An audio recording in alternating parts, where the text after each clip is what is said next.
So in today's video, I'm going to review the Tenkara Rodco Sawtooth Tenkara package, as well as our brand new fly fishing net. Find out what I like and dislike about it in this video. Welcome back, Pathless Peddlers, and if you're new to the channel, if you're looking for information and inspiration around bike travel, bike packing, and bike fishing, definitely subscribe. This channel is for you. So combining Tenkara and bike packing or bike touring is at an all-time high, and one of the fishing brands that's actually really embraced this is Tenkara Rodco. In this video, I'm going to take a look at one of their most popular packages that they sell, as well as their brand new fishing net. The Sawtooth package basically comes with everything you need to fish except for your fishing license. You get the Sawtooth Tenkara rod, a cool little line holder, a furled Tenkara leader, a spool of tippet, and even some Tenkara flies. So let's look at the rod first. It comes in this nice kind of well-designed tube. The rod, when fully extended, is about 12 feet, and when it's collapsed, it's 20 inches long. Within the Tenkara Rodco rod line, the Sawtooth is supposed to be one of their more supple lines. They rate it as a 5.5. It's sort of a Tenkara index that measures how responsive a rod is. And I'd say that would be fairly accurate. I've definitely tried Tenkara rods that were way more stiff, but I've also tried rods that are still more supple than the Sawtooth itself. So I'd say it might be a little bit firmer than a truly soft action rod, but it's within that ballpark. So the line that comes with the package is known as a furled leader. So it's a bunch of fibers that are woven together and taper.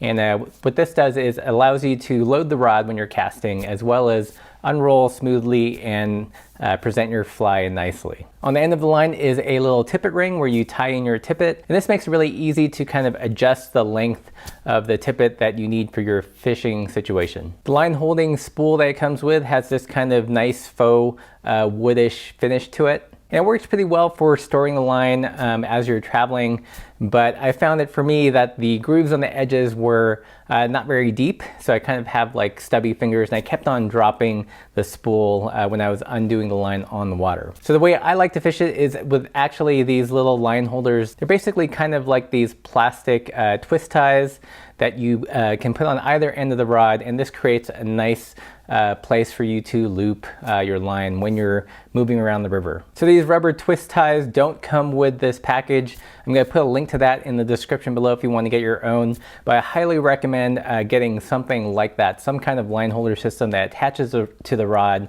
which is quicker to use than a spool. So that's it for kind of like the general overview of the package. I'm going to go into the likes and dislikes I have about the Sawtooth fly fishing package. First big like is the aesthetics of the whole package kit. Tenkara Rodco definitely has their design on point. Everything from the cool colors that they use on the rod tube that match the colors on the rod itself. I love the little orange bits on the handle. They kind of accentuate the general colors of the rod. So the next big like is that it casts well and it catches fish. I've cast some Tenkara rods that felt like you were casting a broom, and the Sawtooth is definitely a lot more supple than other rods I've cast. If you go out there on the water, the rod really isn't going to be the limiting factor to you catching fish. So another big like is the price. For 180 bucks, you get everything you need to literally go out there and go fishing, except for your fishing license. I feel like this is a pretty good value, especially when you compare it to kind of a Western fly fishing system. So for under $2, you've got a complete fishing kit to take with you bike packing or even trail running. So another big like is that I feel like it handles most average size fish pretty well.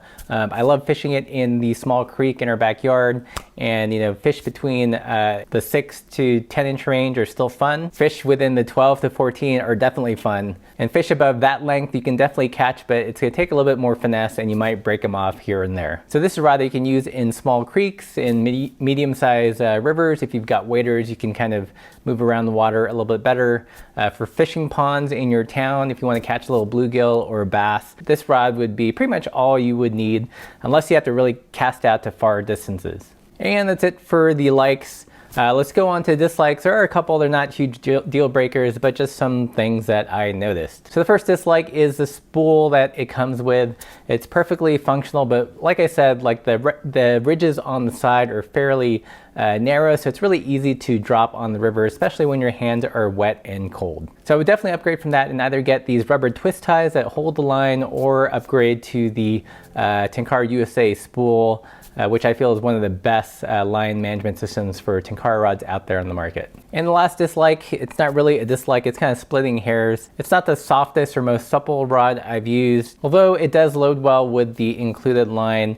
If you're looking for a really kind of noodly rod that really bends when you get a fish on, this isn't exactly that rod, although it does have fairly good action. So that's really it about the Sawtooth Package. I'm going to talk really quickly about their brand new carbon fiber landing nets. So these nets retail for about $100, and just like the rods, are beautifully designed and match their rods well. I love this one with the kind of orange and burgundy-ish, merlot-ish finish. I think it's a perfect match to the Sawtooth rod if you want to get all matchy-matchy. I really love the bag that they use on the net. It's a nice kind of rubber ghost netting. So when you catch a fish, you know, supposedly it won't spook them, but I think the more important thing functionally is if you're fishing nymphs or other small flies, it won't get snagged on the net because they are big rubber loops. Another thing I like is the textured handle. The finish is just different enough that it gives you a little bit more resistance on your skin when you're holding it, so a little bit better grip when your hands are wet. Overall, the net is pretty awesome. I think for $100 you get a lot of net. Other nets that are similar, that are carbon fiber and have a ghost netting, usually range into the $125, $140 price range. There are two things I feel like you should be aware of this net, however, and one thing is I feel like the handle is a little short, so it's definitely better suited to smaller rivers and maybe smaller fish, where you don't have to reach out as far to land them. The bag itself is a nice big size, but the handle just is a little bit on the short side. And one last thing to be aware of is that the finish on the outside is beautiful, but it's not indestructible.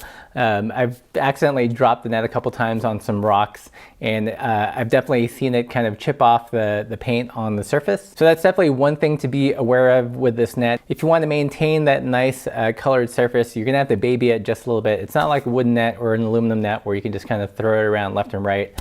I would definitely get some kind of lanyard system to help you protect the net. So overall, with the Sawtooth Package and the net, this is a great complete kit for someone that wants to get into fly fishing or wants to try out Tenkara. It's a great lightweight system that you can always have with you whenever you travel, if you go bike touring or bike packing. So are there any other Tenkara Rodco users out there? How have your rods held up over time? So far, I'm pretty impressed. I think it's gonna do fairly well. And all the rods do have a lifetime warranty, so if you break on something, knock on wood, they'll help you replace it. If you guys have any more questions about this kit, leave those in the comments below. I'll be sure to answer them. And if you like this video, you know what to do. Don't forget to subscribe, and thanks for watching.